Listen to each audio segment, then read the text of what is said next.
अस्सलाम वालेकुम friends, my name is Mohammad Rizwan and welcome to all at my YouTube channel. तो pandas for data science की playlist को आगे कंटिन्यू करते हुए आज हम देखेंगे कि हमारे पास इंटरपोलेट फंक्शन क्या होता है। इंटरपोलेट फंक्शन हमारे पास क्या होता है और किस तरह से हम यूज़ करते हैं। Basically interpolate function missing values को फिल करने के लिए यूज़ होता है। और ये किस तरह फिल करता है? By existing data. ये एग्जिस्टिंग डाटा की हेल्प से ही जो हमारे पास मिसिंग वैल्यूज़ होती हैं उनको फिल अप करता है। तो यहाँ पर लिखा हुआ है, इन pandas the interpolate function is used to fill missing values in a data frame by estimating values based on the existing data points।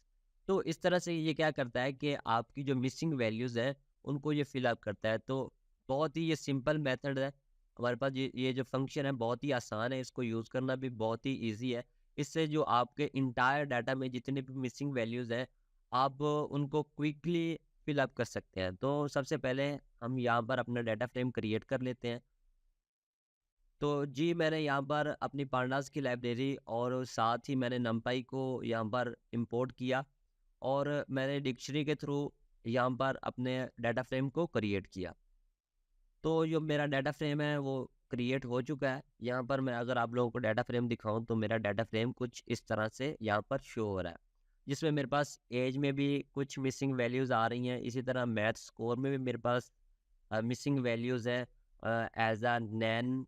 ठीक है, तो इसी तरह मेरे पास डिफरेंट कॉलम्स में मेरे पास मिसिंग वैल्यूज़ आ रही हैं। अब मैंने क्या करना है कि अपने इंटरपोलेट फंक्शन को यूज़ करके इन मिसिंग वैल्यूज़ को मैंने फिल कर। तो हम यूज़ करते हैं अपने इंटरपोलेट फंक्शन को।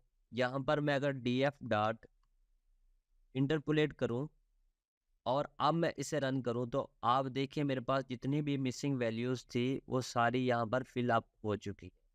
यहाँ पर मेरे पास जो 3 पे मेरे पास ये मिसिंग वैल्यूज़ थी, ये वाली यहाँ पर 78 आ चुका है। अगर आप यहाँ पर देखें यहाँ पर तो मेरे पास ये जो मिसिंग वैल्यूज़ हैं सारी, यहाँ पर इसने क्या किया, इसे फिल कर दिया। तो इस तरह से जो हमारे पास इंटरपोलेट फंक्शन होता है वो कुछ इस तरह से हमारी मिसिंग वैल्यूज़ को फिल अप करता है। किस तरह इसने किया, इसने मेरे पास जो मिसिंग वैल्यूज़ हैं इसने कॉलम वाइज़ किया है कि जिस तरह मेरे पास कॉलम्स में डाटा आ रहा है उसको इसने एस्टिमेट करके जो मेरी मिसिंग वैल्यूज़ थी उनको इसने फिल अप किया। तो इस तरह से जो हमारे पास फंक्शन है इंटरपोलेट वर्क करता है। तो इसके अलावा हम बहुत सारे पैरामीटर्स इसमें पास कर सकते हैं। तो हम वन बाय वन करके देखते हैं कि किस तरह से हम इंटरपोलेट फंक्शन में अपने जो पैरामीटर्स हैं उनको पास करते हैं। तो शिफ्ट प्लस टैब एंटर करके हम इसकी डॉक्यूमेंटेशन ओपन कर सकते हैं। तो सबसे पहले जो पैरामीटर आता है वो हमारे पास है मेथड। और ये बाय डिफ़ॉल्ट क्या होता है, लीनियर होता है हमारे पास। मैं कंट्रोल वी करूँ यहाँ पर और इसको मैं हटा दूँ। तो अगर मैं अब इसे रन करूँ तो मेरे पास बाय डिफ़ॉल्ट ही ये होता है मेथड इक्वल टू लीनियर। तो जो पहले मेरे पास ये वाला डाटा फ्रेम बनकर आया है और इसमें मेरे पास कोई फ़र्क नहीं है क्योंकि ये बाय डिफ़ॉल्ट होता है हमारे पास। इसके अलावा हमारे पास बहुत सारे मेथड्स हैं। अगर मैं डॉक्यूमेंटेशन ओपन करूं और आप लोगों को दिखाऊं कि हमारे पास कौन कौन से मेथड्स होते हैं जो हम पास कर सकते हैं, और जो बाय डिफ़ॉल्ट तो लीनियर होता है, इसके अलावा हमारे पास कौन कौन से होते हैं। तो आप यहाँ पर देख सकते हैं हमारे पास बाय डिफ़ॉल्ट लीनियर होता है।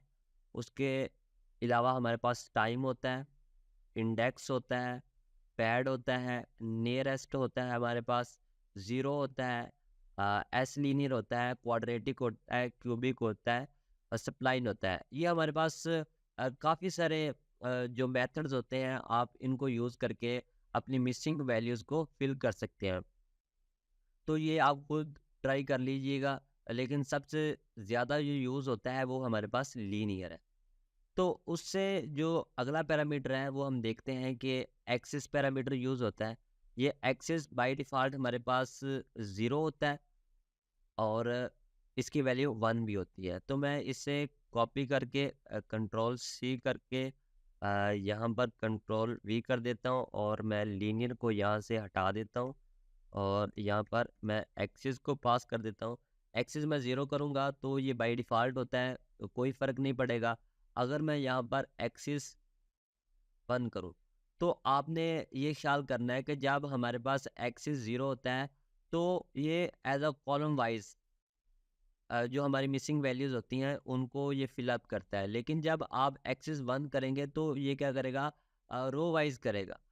तो जब रो वाइज आप अपने डाटा को फिल अप कर रहे होते हैं तो आपने इस बात का ध्यान रखना है कि आपकी जो डाटा टाइप्स हैं, आपके जो ऑल कॉलम्स हैं वो सेम होनी चाहिए। अगर आपकी डाटा टाइप्स सेम नहीं है तो ये आपको एरर थ्रो करेगा। फॉर एग्जांपल आप अगर यहाँ पर एक्स इज इक्वल टू 1 मत मीन्स के रो वाइज आप अपने डाटा को फिल कर रहे हैं, तो ये जो कॉलम है वो मेरे पास स्ट्रिंग है और ये जो एज वाला कॉलम है वो मेरे पास फ्लोट है। अगर मेरे पास एज वाला कॉलम मैं आप लोगों को अगर दिखाऊं, यहाँ पर मैं इसको टीएफ करके आप लोगों को दिखाऊं, अगर मैं एज वाले कॉलम में जाऊं तो मेरे पास ये एन वैल्यू आ रही है, जो मेरे पास यहाँ पर क्या आना चाहिए, एक फ्लोट वैल्यू आनी चाहिए। अगर मैं इसको अगर रो वाइज फिल करूँ तो मेरे पास यहाँ पर तो डेविड आ रहा है, तो डेविड को मैं यहाँ पर फिल नहीं कर सकता क्योंकि डेविड की जो डाटा टाइप है वो मेरे पास स्ट्रिंग है, और यहाँ पर जो एज की डाटा टाइप है वो मेरे पास फ्लोट है। तो इस तरह से ये क्या करेगा कि आपको एरर थ्रू करेगा। तो आपने इस बात का ध्यान रखना है। तो मैं अगर इसको रन करूँ तो ये मुझे एरर थ्रो करेगा। तो आप यहाँ पर देख सकते हैं कि मुझे इसने एक एरर दिया है, वो कह रहा है कि can not interpret with all object type column in the data frame. इसका मतलब ये है कि आपकी जो डाटा टाइप्स हैं तमाम कॉलम्स की वो सेम होनी चाहिए, अदरवाइज ये क्या करेगा कि आपको एरर थ्रो करेगा जब आप अकॉर्डिंग टू रोज अपने जो डाटा है उसको कर रहे हैं फिलअप। उससे जो हमारे पास आगे पैरामीटर है उसको समझ लेते हैं। वो है हमारे पास, इसको मैं यहाँ से हटा दूँ,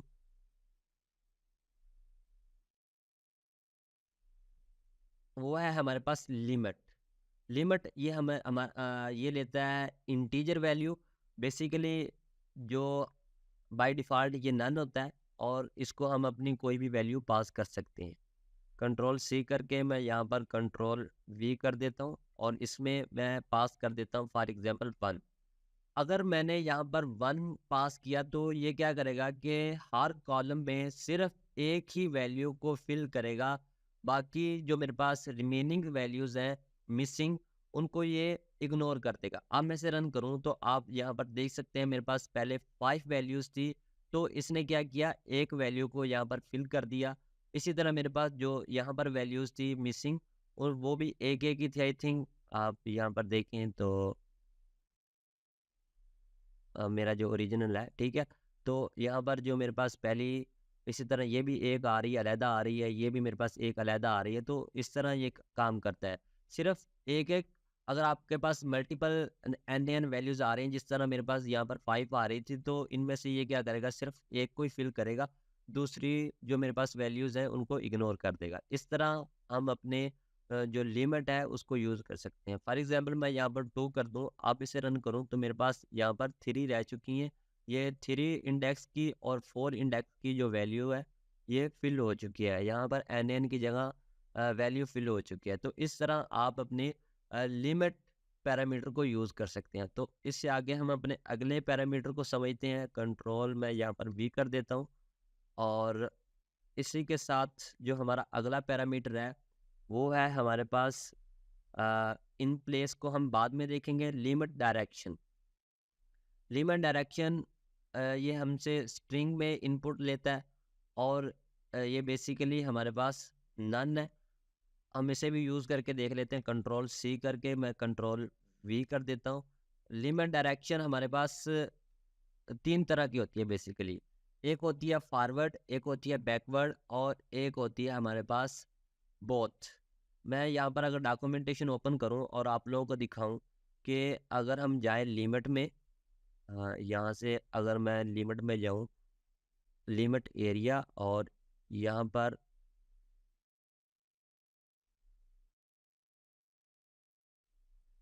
जी, यहाँ पर लिमिट डायरेक्शन है मेरे पास। ये क्या होती है मेरे पास, फॉरवर्ड, बैकवर्ड और बोथ। ये ऑप्शनल होती है हमारे पास, ठीक है?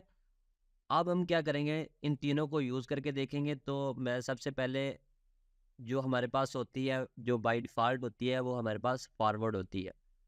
उसके अलावा हमारे पास बैकवर्ड होती है, और जो हमारे पास तीसरे नंबर पे है वो हमारे पास है बोथ। सबसे पहले मैं आप लोगों को दिखाऊँ कि मेरे पास जो फॉरवर्ड है ये किस तरह यूज़ होती है। ये तो बाय डिफ़ॉल्ट ही होती है, इससे कोई फ़र्क नहीं पड़ेगा। कंट्रोल वी किया और यहाँ से मैंने इसे रन किया, तो ये पहले वाली 2 वैल्यूज़ यहाँ पर फ़िल हो गई हैं।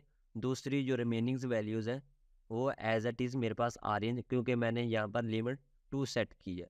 इसी तरह मैं बैकवर्ड भी यहाँ पर अगर यूज़ करूँ,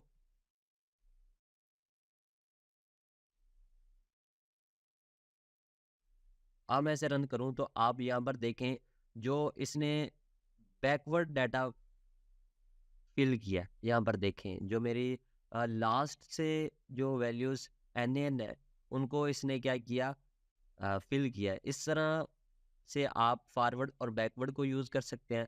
इसके अलावा हमारे पास जो तीसरा पैरामीटर इसमें हम लिमिट डायरेक्शन में पास कर सकते हैं वो है बोथ।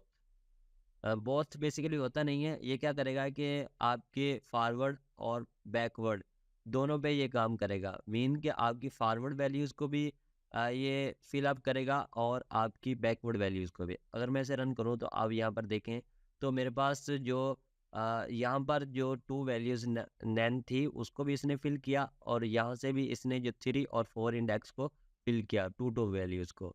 अगर मैं यहाँ पर इसकी डायर लिमिट 1 कर दूँ, अब मैं इसे रन करूँ, तो आप देखें मेरे पास एक वैल्यू ऊपर से और एक वैल्यू नीचे से इसने क्या की, फिल की। इस तरह हम अपनी जो लिमिट डायरेक्शन को यूज़ कर सकते हैं। इसे कॉपी करके मैं कंट्रोल वी कर दूँ इधर, सॉरी,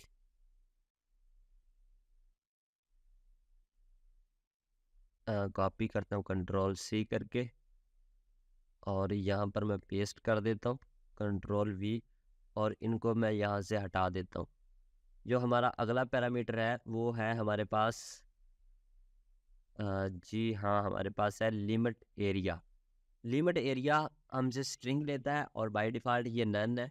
तो हम देख लेते हैं कि लिमिट एरिया में हम अपने कौन कौन से पैरामीटर्स दे सकते हैं। तो आप यहाँ पर देखें तो लिमिट एरिया में हम दे सकते हैं इनसाइड और आउटसाइड, और बाय डिफ़ॉल्ट ये क्या होता है, नन होता है हमारे पास। तो हम इसको यूज़ करके देख लेते हैं। मैं कंट्रोल सी करूँ इधर से और यहाँ पर मैं पेस्ट कर दूँ, इक्वल टू, मैं अगर इनसाइड करूँ और अब मैं इसे रन करूँ, तो मेरी जो सारी नन वैल्यूज़ हैं वो यहाँ पर फिल हो चुकी हैं। अगर मैं यहाँ पर आउटसाइड करूँ, अब मैं इसे रन करूँ, तो मेरे पास कोई भी जो मेरे पास एन वैल्यूज़ है वो फिल नहीं होती है। तो इस तरह से ये कुछ काम करता है। तो ये होता है हमारे पास जो इंटरपोलेट फंक्शन है। इसके अलावा जो ये हमसे एक और पैरामीटर लेता है वो है हमारे पास इन प्लेस। कंट्रोल सी करूँ मैं यहाँ से, और यहाँ पर मैं अगर पेस्ट कर दूँ और मैं इन प्लेस करूँ इक्वल टू अगर ट्रू कर दूँ, बाय डिफ़ॉल्ट ये होता है फॉल्स, और अगर हम इसे ट्रू कर दें तो ये जो हमारा डाटा फ्रेम है उसको ये अपडेट कर देता है। अगर मैं आप लोगों को इसे रन करने से पहले अगर अपना ओरिजिनल डाटा फ्रेम यहाँ पर दिखाऊँ, डीएफ, तो ये मेरा डाटा फ्रेम है ओरिजिनल। इसमें मेरे पास बहुत सारी एन वैल्यूज़ आ रही है। अगर मैं इस पे इंटरपोलेट फंक्शन को अप्लाई करूँ, ये क्या करेगा कि सारी जो नैन वैल्यूज़ है उनको एक तो फिलअप कर देगा। अगर मैं उसमें in place equal to true कर दूँ, तो ये करेगा कि जो मेरा डाटा फ्रेम है उसको ये अपडेट कर देगा। मीन्स कि पहले तो हम कॉपी यूज़ कर रहे होते हैं, लेकिन अब ये उसकी कॉपी नहीं बनाएगा, बल्कि जो हमारा एग्जिस्टिंग डाटा है उसी को ये अपडेट कर देगा।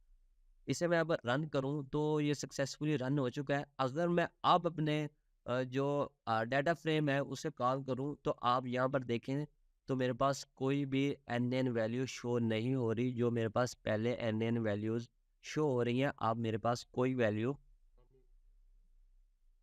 तो ये होता है हमारे पास इंटरपोलेट फंक्शन, और इस तरह से हम यूज़ करते हैं इंटरपोलेट फंक्शन को। तो आई होप आप लोगों को एक अच्छी अंडरस्टैंडिंग मिली इंटरपोलेट फंक्शन के बारे में। और इसका यूज़ हम बहुत ज़्यादा करते हैं, क्योंकि इसके थ्रू हम अपने जो मिसिंग वैल्यूज़ हैं उनको अच्छे तरह तरीके से हैंडल करते हैं। अगर आप लोगों ने प्रॉपर डाटा साइंस सीखना है तो आप मेरी प्लेलिस्ट को फॉलो करें, जिसमें मैं लेटेस्ट कंटेंट है जो वो अपलोड कर रहा हूँ, और साथ साथ आप प्रैक्टिकल भी करें। Thank you so much guys. और इसी तरह जो इस नोटबुक का लिंक मैं डिस्क्रिप्शन में डाल दूंगा, तो वहाँ से जाकर आप इसे देख सकते हैं। Thank you so much guys for watching my video. अल्लाह हाफिज़।